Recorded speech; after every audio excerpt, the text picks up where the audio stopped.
الله وبركاته. الحمد لله رب العالمين. اللهم صل على سيدنا محمد وعلى آله وصحبه وسلم. أعوذ بالله من الشيطان الرجيم. بسم الله الرحمن الرحيم. قد أفلح المؤمنون الذين هم في صلاتهم خاشعون والذين هم عن اللغو معرضون.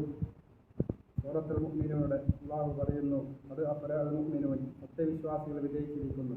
സത്യവിശ്വാസികൾ ആരാകുന്നു? അല്ലദീന ഹും ഫീ സ്വലാത്തിഹിം ഖാശിഊൻ, സത്യവിശ്വാസികൾ അവരുടെ നിസ്കാരത്തിൽ ഭയഭക്തിയുള്ളവരാകുന്നു. ഭക്തിയോടുകൂടി അല്ലാഹുവിൻ്റെ മുമ്പിൽ സുജൂദ് ചെയ്യുന്നവരും റുക്കൂ ചെയ്യുന്നവരുമാകുന്നു സത്യവിശ്വാസികൾ. വല്ലദീന ഹും അനിൽ ലഗ്വി മുഅ്രിദൂൻ, സത്യവിശ്വാസികൾ വിനോദങ്ങളിൽ നിന്ന്, വേണ്ടാത്ത കാര്യങ്ങളിൽ നിന്ന് മാറി നിൽക്കുന്നവരാകുന്നു. ഈ ആയത്തിൻ്റെ പ്രസക്തി ഇന്ന് നമുക്ക് പ്രത്യേകം കാണാൻ കഴിയുന്നതാകുന്നു. അത് വേൾഡ് കപ്പിൻ്റെ പേരിൽ നിസ്കാരം ഒഴിവാക്കിക്കൊണ്ട്, ഉറക്കൊഴിവാക്കിക്കൊണ്ട് എത്രയോ സമയങ്ങൾ മുഅ്മിനീങ്ങളായ പലരും ഇന്ന് ഉറക്കൊഴിവാക്കിക്കൊണ്ട് വേൾഡ് കപ്പിൻ്റെ മുമ്പിൽ ഇരിക്കുകയാണ്.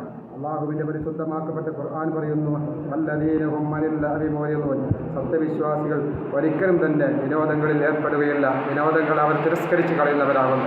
ഏതോ നാട്ടിൽ കളിക്കുന്ന കളിക്കാർക്ക് വേണ്ടി, ഏതോ രാജ്യത്തിന് വേണ്ടി അവരുടെ പതാക ഏന്തിക്കൊണ്ട്, അവർക്ക് ഫ്ലക്സ് വെച്ചുകൊണ്ട്, അവർക്ക് വേണ്ടി ഉറക്കൊഴിവായിക്കൊണ്ട് നാം ജീവിക്കുമ്പോൾ, പ്രിയപ്പെട്ടവരെ, ഫലസ്തീനിലെ കുഞ്ഞുമക്കളെ കൊന്നെടുക്കുമ്പോൾ അവർക്ക് സപ്പോർട്ട് ചെയ്ത അർജന്റീന പോലെയുള്ള ടീമിന് വേണ്ടി നാം ഒക്കെയും സിന്ദാബാദ് വിളിക്കുമ്പോൾ, ഫ്ലക്സ് വെക്കുമ്പോൾ അള്ളാഹുവിൻ്റെ മുമ്പിൽ സമാധാനം അറിയേണ്ടി വരും. അള്ളാഹു സുബ്ഹാനഹു വ തആല നാളെ അവൻ്റെ മഹ്ശറാവൻ സഭയിൽ നമ്മോട് ചോദിക്കുക തന്നെ ചെയ്യും. അതുകൊണ്ട് തന്നെ മുഅ്മിനീങ്ങൾ അനിൽ ലഗ്വി മുഅ്രിദൂൻ, വേണ്ടാത്ത കാര്യങ്ങളെ തൊട്ട് മാറി നിൽക്കൽ നിർബന്ധമാകുന്നു എന്ന് സൂറത്തുൽ മുഅ്മിനൂനിലൂടെ അള്ളാഹു പഠിപ്പിക്കുന്നുണ്ട്.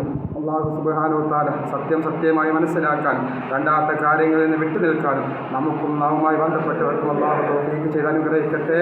ആമീൻ ബിറഹ്മതിക യാ അർഹമർ റഹീമീൻ. അസ്സലാമു അലൈക്കും വറഹ്മത്തുള്ളാഹി.